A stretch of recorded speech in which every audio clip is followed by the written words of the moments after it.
Hi, I'm Wanda from Alanda Craft, and I'm really excited because I've just finished making this gorgeous leather bag. Now this came in a kit from Babylon Leather, and it comes with everything that you need to make it. Now I'm not one that likes hand sewing, as you know. Those followers of the channel know that I really don't like it, but I prefer to machine sew. However, I thought, well, I'll give it a go. I was a little bit apprehensive about it, but you've got to get out of your comfort zone at some time. So, keeping in mind that I don't like hand sewing and I've never made a leather bag before, it came together extremely well. I was pleasantly surprised at just how well it did come together, and I'd make another one in a flash. So let's get on and show you what we got and show you how we did it. Firstly, let's take a look at what you get in the box, and it really is everything you need to make this bag. Now, as you can see, there's a pamphlet that provides a QR code for videos for putting these bags together, but I'll talk about that more later. Oh, look at this cute little donkey. This is something you could hang off the side of your finished bag, or you could use it as a Christmas ornament and hang it from your Christmas tree.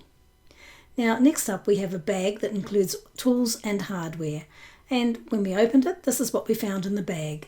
So there's the shoulder strap, and that's all finished for you. You don't have to do anything to that. Then there's the bag hardware and a lock, that's the decoration. And then there's some needles and a bulldog clip, or I think you call them binder clips in the US, some thread snips, some waxed thread, and a screwdriver.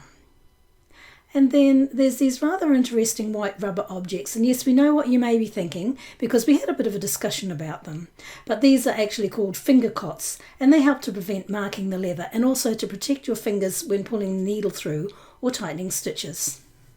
And finally we come to the bag pieces themselves. Now these are pre-cut and they have pre-punched pinholes. They've been precisely machined so that the holes line up beautifully. And the pieces look and feel like good quality leather, and it has that lovely leather scent that I really like. And another thing I love is that the zips are already sewn in, so thank goodness for that.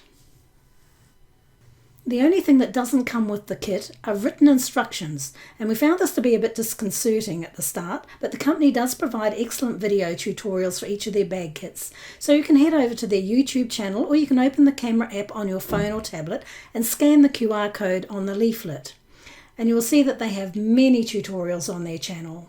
So it's really just a matter of following along, pausing the video until you're ready to go on to the next step.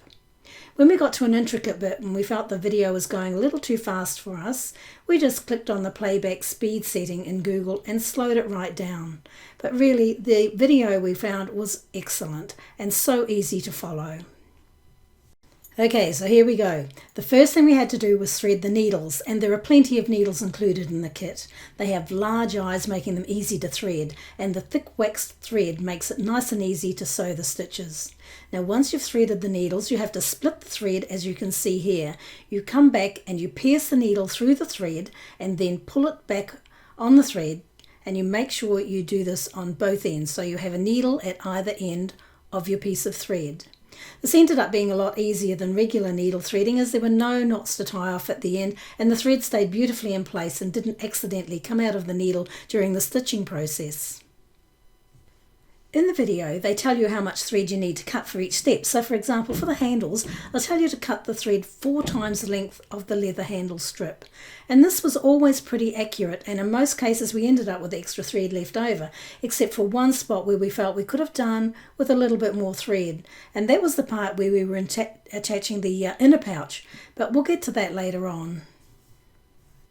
Now we're ready to make those handles. Now we were a bit apprehensive about this, as it looked like it was going to be tricky, but it ended up being way easier than I thought it was going to be. I just had to put a piece of plastic tube along the length of the leather strip, then fold the leather strip up and over the plastic tube. Now then insert one needle into the first hole and the other needle into the second hole, as you can see here. Then I just had to pull the thread through and ensure that the threads were an equal length. Then I had to come back through the second hole, taking care not to split the thread. Now you can see I'm a bit tentative here, as this is my very first attempt at sewing leather, and we were going back and forward watching their video to double check we were threading through the right hole. So I took the needle back out again just to make sure and tried once again, and this time it looked good. Again, these are my first stitches, and it didn't take long to gain the confidence to go on at a much faster rate. We thought that our biggest issue would be the splitting of the thread, but we ended up only doing that about 3 or 4 times during the whole making of the bag. You do get a knack for inserting the needle into the holes in such a way as to avoid this happening. You can see the basic process here. So you use one needle to insert a stitch, and then you come back with the other needle. It's quite simple once you get the hang of it, and it makes such a lovely stitch that is perfect for leather bags. And we did end up using the binder clip that's included in the kit to hold everything in place, and this made it a lot easier as I didn't have to put a lot of pressure on my thumb to hold the pieces together. You can see how nice the stitching looks here. And there you are, that's our 2 handles done. Now the next step was to attach the D-rings to the side panels, and I had to thread this through 3 layers. Fortunately, the sewing of the handles had warmed me up for this, so although it looked like it was going to be really difficult, it ended up being less of a struggle than I had imagined. If you do find you're having an issue, you can just thread the needle through each layer one at a time. It's usually only the first few stitches that can be a bit tricky, and once you get through those, it's much easier to sew the rest. Now back to the handles. To complete them, you have to attach them to some tabs, and then you attach them to the front and the back pieces of the bag like so. And as you can see here, we had to sew a cover tab over the handle, and once again the needles had to go through 3 layers of leather. I thought it was going to be super difficult, but it was only the first hole that was a bit tricky, and from then on the stitching went along smoothly. And you can see here it just came out beautifully. You can see how well it turned out. Now we're ready to join the front and the back of the bag together, and I'm just measuring the thread out here. As always, the video tutorial from Babylon Leather tells you how much you need for each section, and in this case it was 8 times the length of the bag. To sew the 2 pieces together, I had to do a cross stitch pattern. It was pretty easy to do, but it did take a while to get through. The result was worth it though. This is what the front of the bag looks like when it's been sewn, and it's really nice and neat. And I do like that finish. And this is what the inside looks like. So it's not a crisscross, it's just straight across. The next step was to sew on the side panels. So we're going to sew one on each side, and this was pretty easy. You can see the results here. And now we're getting closer to getting this finished. Placing the base was next, and for some reason we don't have any film of screwing the feet in, but it was really easy to do. You simply push the screw through the large holes, add the stud onto the screw on the outside and tighten it up with a screwdriver.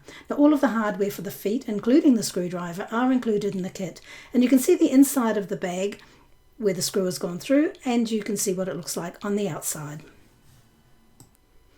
Now I had to sew up the side panel to the bag, and you can see that here. I'm just using the same method, the same stitches. And when I got to the top, I had to sew a couple of stitches to hold everything in place, and also do a couple of back stitches to help secure the thread in place. And then I just had to sew along the top edge to complete the stitched look. Now we're going to insert the dividing pouch, and this is what we found to be the most difficult part of the whole piecing together of this bag, because not only are you sewing through multiple layers, I think it's about 4, but you also have to pinch the side in to make a pleat. And I found that if I inserted the needle into each layer one at a time, it made the process a whole lot easier, and by the time I got to the other side of the bag, it went through without much hassle at all. It gets quite exciting at this point, as you now have 2 sides sewn and the zipper divider attached. Big sigh of relief, we are going okay. Now the bag has a professional looking pleat on the side panels where the divider is attached, and it's looking just like a store-bought bag. The next thing we need to do is get the bag zip closure in, and you can see me sewing that in along the top here. At this point I've sewn one side in already, and I've just started on the other side. For some inexplicable reason we missed filming the first side. I think we got too caught up in what we were doing. The last thing we need to do is add the lock decoration. The strip needs a couple of reinforced stitches to hold the lock, and then you thread the lock through the slit at the top of the leather strip and attach it to the handle. Doesn't that look great? Now it's time to clip on the shoulder strap, and your bag is totally complete and ready to go. And I just love it, and I'm so proud of myself. So here are my final thoughts.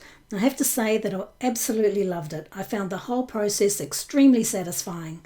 I initially thought it would take weeks to do, and we were thinking that in hindsight, we should have gone with a smaller bag. However, I think that what makes this work so well is that the stitch holes all lined up perfectly, so we never had any trouble lining anything up. This made the sewing process nice and easy. Sure, there are some tricky bits, but we never felt that any part of the bag was just so difficult that we couldn't continue. Now, if you've enjoyed this video, please give us a thumbs up and subscribe to the channel, and I hope you'll consider giving this a go yourself. You'll really enjoy it. Thank you for watching.